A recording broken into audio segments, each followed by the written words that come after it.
Hello friends, welcome to my YouTube channel. तो आज हम डिस्कस करने वाले हैं एक्सरसाइज 1.3। इसके प्रीवियस वीडियो में हमने एक्सरसाइज 1.1 और 1.2 के बारे में डिस्कस किया था। साथ ही साथ हमने यूक्लिड्स डिवीजन एल्गोरिथम भी पढ़ा था, फंडामेंटल थ्योरम ऑफ अरिथमेटिक भी पढ़ा था, एलसीएम एचसीएफ और फैक्टराइजेशन के ऊपर भी प्रॉब्लम सॉल्व किए थे। तो अभी हम है एक्सरसाइज 1.3 के ऊपर। पर वो स्टार्ट करने से पहले कुछ कंसेप्ट, कुछ बातें मैं आपके साथ शेयर करना चाहूँगा, तो वो पहले एक बार देख लीजिए और फिर हम बढ़ेंगे एक्सरसाइज के ऊपर। तो सबसे पहले हमको समझना है कि कोप्राइम क्या होता है। तो व्हाट इज अ को प्राइम। तो इसके नाम में देखो, को मतलब क्या होता है कि दो, और प्राइम नंबर क्या होता है, the number which is divisible by one and itself is called as prime number, right. तो सबसे पहले मैं अगर कहूँ कि दो नंबर का जोड़ा, अगर मैंने लिया 3 और 7, तो दोनों के दोनों प्राइम नंबर है, राइट। और 1 के अलावा किसी और नंबर से डिवाइड भी नहीं होते, तो ये बन जाएगा को प्राइम। तो ये जो दो नंबर है ये बन जाएंगे को प्राइम नंबर्स, क्योंकि देखिए ये 1 के अलावा किसी और नंबर से डिवाइड नहीं हो रहे हैं। वैसे मैं अगर लूँ 4 और 8, तो क्या ये को प्राइम होंगे? तो नहीं, क्योंकि ये 4 से डिवाइड होता है, 2 से भी डिवाइड होता है। मतलब हमको एक ऐसा कॉमन नंबर मिल रहा है जो इन दोनों को डिवाइड कर रहा है, राइट। 4 एक ऐसा कॉमन नंबर हमको मिला जो 4 और 8 इन दोनों नंबर को डिवाइड कर रहा है, तो इसके लिए को प्राइम नहीं होगा। अगर मैं इस 4 के जगह पे यहाँ पे 9 लिख दूँ, तो क्या अभी ये को प्राइम होगा? तो देखिए जो 4 है ये कंपोजिट नंबर है, मैं मानता हूँ। 9 भी एक कंपोजिट नंबर है, 9 3 से डिवाइड होता है। बट यहाँ पे क्या हो रहा है ना, हमारे पास एक कोई कॉमन नंबर नहीं है जो इन दोनों को डिवाइड करता हो। ऐसा कोई कॉमन नंबर मुझे बता दीजिए जो 1 के अलावा जो 4 को भी डिवाइड करता हो और 9 को भी डिवाइड करता हो। तो ऐसा कोई नंबर नहीं है। हाँ, 9 को 3 डिवाइड करता है, 4 को 2 डिवाइड करता है, बट ऐसा हमारे पास कोई कॉमन नंबर नहीं है। 3 और 2 तो डिफरेंट है ना, ऐसा कोई कॉमन नंबर नहीं है जो इन दो नंबर को डिवाइड करेगा। तो इसके लिए ये भी बन जाएगा को प्राइम नंबर। ये हो गया को प्राइम नंबर। तो ऐसा नहीं कि को प्राइम नंबर के अंदर कंपोजिट नंबर भी आ सकते हैं, बस जो दो नंबर आएंगे उनको किसी एक सिंगल नंबर 1 के अलावा किसी एक कॉमन नंबर ने डिवाइड नहीं करना चाहिए। तो ये होता है को प्राइम। और एक बात हमको यहाँ पे समझनी है, जो हमारे रैशनल नंबर होते हैं, रैशनल नंबर मतलब कौन से, सबसे पहले वीडियो में आपको बताया था मैंने रैशनल नंबर के बारे में। तो रैशनल नंबर कौन से? तो any number which can be express in the form of p by q where denominator मतलब q is not equal to 0, ये होते हैं रैशनल नंबर। तो अभी इसके अंदर क्या है ना कि जो न्यूमरेटर और डिनोमिनेटर इन दो नंबर की अगर मैं पेयर लूँ, p और q की अगर मैंने पेयर ली तो ये हमेशा को प्राइम नंबर ही होगा। मैंने अगर किसी भी रैशनल नंबर के न्यूमरेटर और डिनोमिनेटर की पेयर ली तो वो हमेशा एक को प्राइम नंबर बनेगा। कैसे बनेगा? सबसे पहला कॉमन एग्जांपल 3/4 क्या है? रैशनल नंबर है, इसकी पेयर मैंने ले ली 3/4। कोई कॉमन नंबर बताओ मुझे 1 के अलावा जो इनको डिवाइड करता हो, तो कोई नंबर डिवाइड नहीं करता, तो ये हो जाएगा को प्राइम नंबर, राइट। अगर मैंने लिया 2/4, आप बोलोगे सर 2/4 इन दो नंबर को तो 2 डिवाइड करता है, तो क्या ये रैशनल नंबर होगा? क्या ये रैशनल नंबर नहीं है? क्या ये को प्राइम नहीं है? तो देखिए यहाँ पे क्या हो रहा है, ये जो 2/4 है इसको मैं ऐसे भी तो लिख सकता हूँ 1/2। आप कैलकुलेटर लीजिए और कैलकुलेटर के ऊपर 1 को 2 से डिवाइड करिए और 2 को 4 से डिवाइड करिए, तो आपका आंसर जो आएगा वो 0.5, मतलब सेम आंसर आएगा। मतलब ये दो नंबर सेम ही है। और 1/2 को अगर हम देखें, मैंने अगर 1/2 की पेयर बनाई तो क्या एक को प्राइम है? तो हाँ। तो रैशनल नंबर के अंदर जो न्यूमरेटर होता है और डिनोमिनेटर होता है उनकी अगर हमने पेयर ली तो वो हमेशा को प्राइम बनेगी। ये हमको यहाँ पे ध्यान में रखना है। तो ये सब तो हो गया को प्राइम के बारे में। अभी एक और रिजल्ट हमको जानना है, वो देखते हैं क्या है। तो देखिए रिजल्ट क्या है, if p divides a square then p divides a, ये रिजल्ट है where a is positive integer. समझाता हूं, एग्जांपल लेके समझाता हूं। अगर 64 को 4 डिवाइड करता है, राइट, तो 64 का स्क्वायर रूट क्या है? 64 का 8 का स्क्वायर होता है, राइट। तो 8 को भी 4 डिवाइड करेगा। बस ये रिजल्ट हमको ये बता रहा है। 36 को मैंने अगर लिया, 36 इज डिविजिबल बाय 3 और not? Yes, it is divisible by 3। Then the square root of 36 that is 6, that is also divisible by 3, right. तो बस इस रिजल्ट से हमको ये मालूम पड़ रहा है कि अगर कोई नंबर किसी नंबर के स्क्वायर को डिवाइड कर रहा है तो वो नंबर उस नंबर को भी डिवाइड करेगा। तो ये इसका प्रूफ भी आपकी बुक में, वो आप एक बार पढ़ लीजिए। तो अभी हम आते हैं एक्सरसाइज 1.3 के ऊपर, तो देखते हैं उसके अंदर कैसे क्वेश्चन है। तो चलिए। तो चलिए दोस्तों, अभी हम आ गए हमारे एक्सरसाइज 1.3 के ऊपर, और एक्सरसाइज 1.3 का पहला क्वेश्चन ये रहा, prove that root 5 is irrational number. तो देखिए, इस चैप्टर का जो पहला वीडियो था उसके अंदर मैंने आपको इरेशनल और इरेशनल नंबर के बारे में बताया था। उसके अंदर मैंने आपको बताया था, एग्जांपल दिए थे इरेशनल नंबर के कि रूट 5, रूट 3, रूट 2 ये जो नंबर होते हैं इरेशनल नंबर होते हैं। तो अभी वो बोल रहे हैं कि हमको प्रूफ करके बताओ कि रूट 5 इरेशनल नंबर है। तो कैसे प्रूफ करेंगे? तो कॉन्ट्राडिक्शन मेथड से प्रूफ करेंगे। अब कॉन्ट्राडिक्शन मेथड क्या होता है ना, कि जो हमको प्रूफ करना है हम उसका उल्टा लेके चलते हैं, और बाद में जो हमारा अजम्पशन हमने किया, जो हमने उल्टा एज्यूम किया है, उसको प्रूफ करते करते गलत साबित कर देते हैं। और जब वो गलत हो जाएगा, इसका मतलब जो हमारा एजम्पशन है वो भी गलत हो जाएगा, और अगर हमारा एजम्पशन गलत है तो इसका मतलब जो हमको प्रूफ करना था वो सही हो जाएगा। जैसे कि यहाँ पे उन्होंने दिया है कि रूट 5 एक इरेशनल नंबर है, तो हम एज्यूम करके चलेंगे रूट 5 एक रैशनल नंबर है, और फिर प्रूफ करते करते एक हमारा जो एजम्पशन है उसको गलत साबित कर देंगे। तो सबसे पहले हमको यहाँ पे लिखना होगा कि we prove this result by contradiction method. कौन से मेथड का आप इस्तेमाल कर रहे हो वो आपको सबसे पहले लिखना पड़ेगा। कॉन्ट्रडिक्शन मेथड बहुत जगह पे इस्तेमाल होती है। अगर आपको मैथमेटिक्स के अंदर करियर करना है तो ये मेथड आपको बहुत जगह पे मिलेंगी, बहुत इंपॉर्टेंट है, इसको कभी भूलिए मत। तो हमको कॉन्ट्रडिक्शन मेथड से प्रूफ करना है, तो हम एज्यूम करेंगे, we assume root 5 is rational number. तो हमने इसका कॉन्ट्रडिक्शन मान लिया कि रूट 5 एक रैशनल नंबर होगा। तो देखिए, रैशनल नंबर की डेफिनेशन क्या होती है? Any number which can be express in the form of p by q, where q is not equal to 0, मतलब डिनोमिनेटर 0 नहीं होना चाहिए। तो रूट 5 अगर रैशनल नंबर है तो क्या हम उसको a बाई बी, मतलब जो न्यूमरेटर और डिनोमिनेटर के फॉर्म में एक्सप्रेस कर सकते हैं? तो कर सकते हैं, तो वो हम यहाँ पे एक्सप्रेस कर देंगे। That means root 5 can be express in the form of a by b where b is not equal to 0। ये रैशनल नंबर की डेफिनेशन होगी, ये हमको ऐसा पूरा पूरा लिखना होगा यहाँ पे। हो गया। तो और मैंने आपको एक चीज़ बताई थी कोप्राइम के बारे में यहाँ पे, कि अगर रैशनल नंबर का न्यूमरेटर और डिनोमिनेटर को हम पेयर में ले तो क्या वो पेयर कोप्राइम बनेगी? तो जी हाँ, बनेगी। तो इसका मतलब ए और बी रैशनल नंबर है, रूट 5 रैशनल नंबर है, तो ये जो पेयर है क्या ये कोप्राइम बनेगी?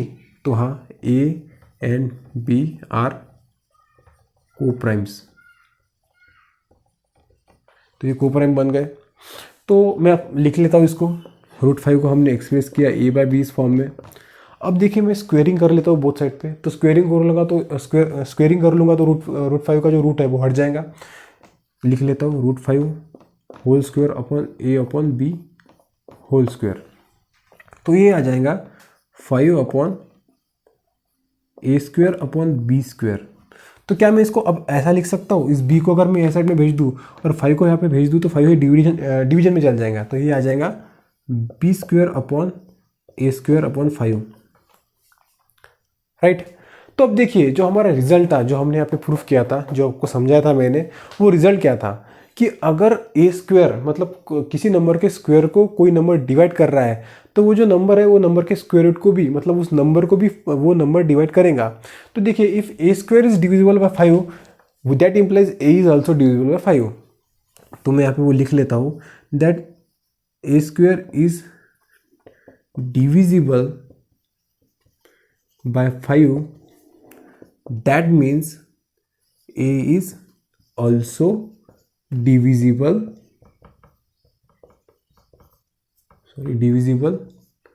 by 5।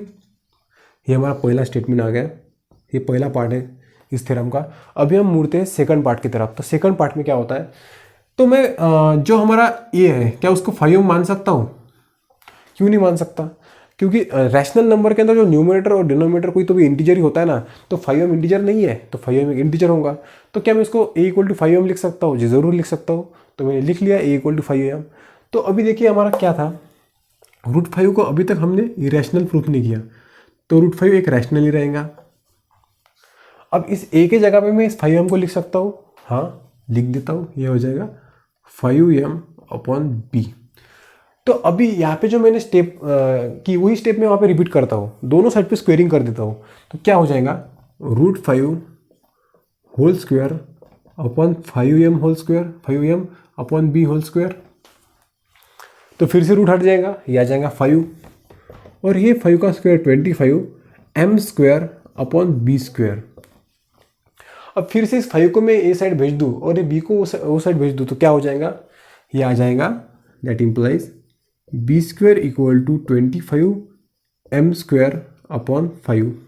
तो 25 को 5 डिवाइड कर देगा, हमारा आंसर आ जाएगा A square equal to 5 M square. अब इस 5 को मैं फिर से इस साइड में भेज देता हूँ तो वो चल जाएगा डिवीजन में, तो हमको मिलेगा m square equal to b square upon 5। उल्टा लिख दिया इसको, इस 5 को मैंने यहाँ पे भेज दिया तो वो साइड पर एम स्क्वायर बचेगा यार, ये साइड में आ जाएगा b square upon 5, M square equal to b square upon 5। तो यहाँ पे क्या वो रिजल्ट फिर से अप्लाई होगा, तो हाँ होगा, क्योंकि वो रिजल्ट क्या था कि अगर बी स्क्वायर को 5 डिवाइड कर रहा है तो बी को भी 5 डिवाइड करेगा। तो यहाँ पे if b square is divisible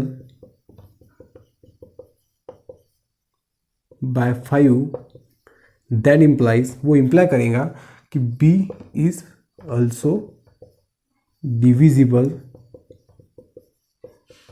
by 5, right. तो देखिए अभी यहाँ पे क्या हो रहा है, ये आ गया हमारा स्टेटमेंट नंबर 2 और ये था हमारा स्टेटमेंट नंबर 1। तो अब स्टेटमेंट नंबर 1 और स्टेटमेंट नंबर 2 को कंपेयर करें तो हमको क्या नजर आ रहा है, तो हमको यहाँ से समझ रहा है कि A is also divisible by 5 and B is also divisible by 5। तो क्या ए और बी कोप्राइम होंगे, तो नहीं होंगे, क्योंकि कोप्राइम की डिफिनेशन क्या थी कि दो नंबर का पेयर जिसको 1 के अलावा कोई और कॉमन नंबर डिवाइड नहीं करता। पर यहाँ पे हमको एक कॉमन नंबर मिला कि 5 जो ए और बी को डिवाइड कर रहा है, और ए और बी को वो अगर डिवाइड कर रहा है तो वो ए और बी कोप्राइम होंगे, कोप्राइम नहीं होंगे। और ए और बी अगर कोप्राइम नहीं है तो हमारा जो अजम्पशन है जो यहाँ पे हमने किया कि ए और √5 equal to a upon b एक रैशनल नंबर है, वो भी रॉन्ग हो जाएगा। क्यों, क्योंकि ए और बी तो कोप्राइम नहीं है भाई, ए और बी आर नॉट कोप्राइम, और वो कोप्राइम नहीं है तो वो रैशनल नंबर बनेगा क्या, नहीं। दैट मीन्स, तो यहाँ पे हमने इसको प्रूफ कर दिया, हमारा अजम्पशन हमने जो क्लेम किया था वो assume √5 is a rational number, वो गलत हो गया है यहाँ पे। That implies, that means our assumption that √5 is rational is wrong, ये हमने गलत प्रूफ कर दिया। तो ये क्या इम्प्लाई करेगा, अगर √5 रैशनल नहीं होता है तो √5 क्या होगा, irrational. That means √5 is irrational number. तो कर दिया प्रूफ कि √5 इरेशनल नंबर होगा। तो देखिए कॉन्ट्रडिक्शन मेथड कैसी जादुई चीज़ है, हमने उसका उल्टा माना, हमने √5 को रैशनल माना और उसकी मदद से उसको इरेशनल प्रूफ कर दिया। तो रिपीट करना है तो रिपीट कर देता हूँ मैं एक बार। तो देखिए प्रूफ करना है हमको कि √5 एक इरेशनल नंबर है, तो we proof this result by contradiction method. तो कॉन्ट्रडिक्शन मेथड क्या होती है कि हमको उल्टा मानना होता है जो हमको प्रूफ करना है उसका। तो हमने मान लिया भाई, हमने we assume that √5 is rational number, √5 को रैशनल नंबर मान लिया। √5 can be express in the form of a/b। अब देखिए √5 अगर रैशनल नंबर है तो उसको हम a/b इस फॉर्म में लिख सकते हैं, तो लिख लिया। Where b is not equal to 0, a and b are coprime. देखिए अगर वो रैशनल नंबर है तो उसका न्यूमरेटर और डिनोमिनेटर का अगर हमने पेयर लिया तो वो रैशनल होगा, को प्राइम होगा, हाँ होगा, वो भी लिख लिया। √5 equal to a/b², rational number है तो लिख सकते हैं। दोनों साइड पे स्क्वेयरिंग कर दिया, दोनों साइड पे स्क्वेयरिंग कर दिया तो 5 इक्वल रूट हट गया, 5 इक्वल टू a²/b² आ गया। b को वो साइड भेज दिया, 5 को ये साइड भेज दिया। That means a² is divisible by 5। अगर a² 5 से डिवाइड हो रहा है तो ये 5 से डिवाइड होगा, हाँ होगा। कैसे होगा, उस रिजल्ट के हेल्प से। तो इसको हमने स्टेटमेंट नंबर 1 दे दिया। अब आगे हम सेकंड पार्ट के ऊपर। सेकंड पार्ट में क्या करेंगे, a इक्वल टू 5 मानेंगे। मान सकते हैं, क्यों नहीं मान सकते, a क्या है, इंटीजर ही तो है, तो हमें एक इंटीजर ही माना है, तो a को 5 मान लेते हैं। और √5 इक्वल टू a/b लिख सकते हैं, क्योंकि अभी तक वो रैशनल नंबर ही है। हो गया, तो हम a को a की जगह पे 5m को पुट कर सकते हैं, तो हाँ पुट कर सकते हैं। That is √5 equal to 5m/b आ गया। अब स्क्वेयरिंग कर देंगे बोथ साइड पे। जब बोथ साइड पे स्क्वेयरिंग करेंगे तो √5² इक्वल टू 5m/b² आएगा, b² होल स्क्वायर आएगा, वो हो जाएगा 5 इक्वल टू 25 m² b²। अब b को ये साइड पे भेज दिया, 5 को वो साइड भेज दिया, तो डिवीजन में चल जाएगा। It is b² equal to 25 m²/5। 25 को 5 डिवाइड कर देगा तो वो हो जाएगा b² इक्वल टू 5m²। फिर b को वो साइड भेज देंगे फाइव को इस साइड में भेज देंगे, that is m square equal to b square upon 5, right. तो यहाँ पे फिर से वो प्रॉपर्टी अप्लाई होगी कि अगर बी स्क्वायर को 5 डिवाइड कर रहा है तो इसका मतलब बी को भी 5 डिवाइड करेगा, तो बी को भी 5 डिवाइड करेगा, तो उसको लिख लिया, उसको मान लिया कि b is also divisible by 5। तो अगर 5 बी ए और बी दो नंबर को डिवाइड कर रहा है तो ए और बी कोप्राइम नहीं होंगे, और ए और बी अगर कोप्राइम नहीं है तो ए अपॉन बी रैशनल नहीं होगा, और ए अपॉन बी अगर रैशनल नहीं है तो रूट 5 भी रैशनल नहीं होगा, तो रूट 5 इरेशनल हो जाएगा। वो हमने यहाँ पे प्रूफ कर दिया। तो ये होगा हमारा एग्जाम्पल नंबर 1 एक्सरसाइज 1.1.3 में का। तो हम आते हैं एग्जाम्पल नंबर 2 के ऊपर, वो तो बहुत ईजी है, चलिए डिस्कस करते हैं। तो फ्रेंड्स अभी हम आ गए हैं एक्सरसाइज 1.3 के सेकंड क्वेश्चन के ऊपर, और इसके अंदर हमको प्रूफ करना है दैट 3 + 2 √5 इज इरेशनल। उसके अंदर हमने √5 को इरेशनल प्रूफ किया था, इसके अंदर हमको 3 + 2 √5 को इरेशनल प्रूफ करना है। तो इसको भी कॉन्ट्रडिक्शन मेथड से प्रूफ करेंगे। तो सबसे पहले लिखेंगे जो हमने पहले प्रीवियस प्रॉब्लम में भी लिखा था, we proof this result by contradiction method. तो कॉन्ट्रडिक्शन मेथड से प्रूफ कर रहे हैं, तो इसका मतलब क्या, दैट मीन्स 3 + 2 √5 वी एज्यूम, ऐसा लिखना पड़ता है क्योंकि हम एज्यूम कर रहे हैं, मतलब हम मान रहे हैं इस चीज़ को। We assume 3 + 2 √5 is rational number. ठीक है, मान लिया। अगर रैशनल नंबर है तो उसको कैसे लिख सकते हैं, that implies 3 + 2 √5 can be express in the form of a/b, where जिसके अंदर डिनोमिनेटर 0 नहीं आना चाहिए, और a और b जो होंगे and a and b are coprime. ये हो गया हमारा एजम्पशन इतना। तो अभी देखिए मैंने इसको क्या मान लिया, इसको मैंने रैशनल मान लिया, उसको a/b फॉर्म में रिप्रेजेंट कर सकता हूँ, b नॉट इक्वल टू 0 होगा, और जो दो नंबर होंगे हमारे a और b वो इंटीजर्स होंगे, और वो कैसे होंगे, वो कोप्राइम होंगे। तो अब क्या करूँगा मैं, 3 + 2 √5 इक्वल टू a/b, मैंने रैशनल माना तो मैं इसको ऐसे लिख सकता हूँ, हाँ इसके ऊपर से मैं इसको ऐसे लिख सकता हूँ, मान लिया। तो अब मैं क्या करूँगा, ये जो 3 है ना, इस 3 को वो साइड भेज दूंगा। तो 3 यहाँ पे एडिशन में है, तो उधर जाएगा तो माइनस हो जाएगा, तो ये आ जाएगा 2 √5 equal to a - b - 3, right. इसको सिंप्लीफाई कर दूँ तो क्या हो जाएगा, 2 √5 यहाँ पे ऊपर करता हूँ, दैट इज क्या आया था अपना, इस 3 को मैंने वो साइड भेज दिया तो क्या आएगा, 2 √5 इक्वल टू a - b - 3, यही है ये, मैंने उसको वहाँ पे लिख दिया। तो अब इसको सिंप्लीफाई कर देंगे। अब इसको मैं सिंप्लीफाई करूँगा तो क्या आ जाएगा, 2/√5 equal to a - 3b upon b, cross multiplication बराबर है। अब ये जो 2 है इसको भी मैं उस साइड भेज देता हूँ, तो यहाँ पे वो 2 मल्टीप्लिकेशन में, तो उधर जाएगा तो डिवाइड में चल जाएगा, तो वो आ जाएगा √5 upon a - 3b upon 2b। तो देखिए ये जो a और b है, ये क्या हमारे इंटीजर्स है, हाँ है इंटीजर्स, क्योंकि वो रैशनल नंबर है। तो a और b अगर इंटीजर्स है तो ये क्या होगा,